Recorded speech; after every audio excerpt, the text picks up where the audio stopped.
Hello everyone. இன்னைக்கு நம்ம பார்க்க போகிறது ஓல்டு ஸ்டூடெண்ட் அப்படின்றத இங்கிலீஷில் எப்படி பயன்படுத்துவோம் அப்படின்றத பார்க்கலாம்.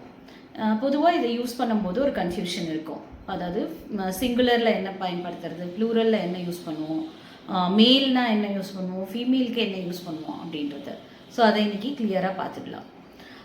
ஃபார்மர் மேல் ஸ்டூடெண்ட் சிங்குலரில் சொல்லணும் அப்படின்னு பார்த்தீங்கன்னா அதுக்கு அலும்னஸ். ஓல்டு ஸ்டூடெண்ட், மேல் ஓல்டு ஸ்டூடெண்ட்டை அலும்னஸ் அப்படின்னு சொல்லுவோம். ஃபார்மர் ஃபீமேல் ஸ்டூடெண்ட்டை சிங்குலரில் அலும்னா அப்படின்னு சொல்லுவோம். இதுவே அலும்னாய் அப்படின்னு சொன்னோம்னா ஃபார்மர் மேல் ஸ்டூடெண்ட்ஸ், அதாவது ப்ளூரலில் சொல்லும்போது நம்ம அலும்னாய் அப்படின்னு சொல்லுவோம். அலும்னாய்ன்றது மேல் மட்டும் கிடையாது, sometimes together co-ed colleges, co-ed schools இருக்குது. ஸோ அதுக்கு பயன்படுத்தும் போதும் இந்த அலும்னாய் அப்படின்னு தான் பயன்படுத்துவோம். ஸோ அது மேல் அண்ட் ஃபீமேல் ரெண்டு பேரையுமே குறிக்கிறதுக்கு பயன்படுத்துவோம்.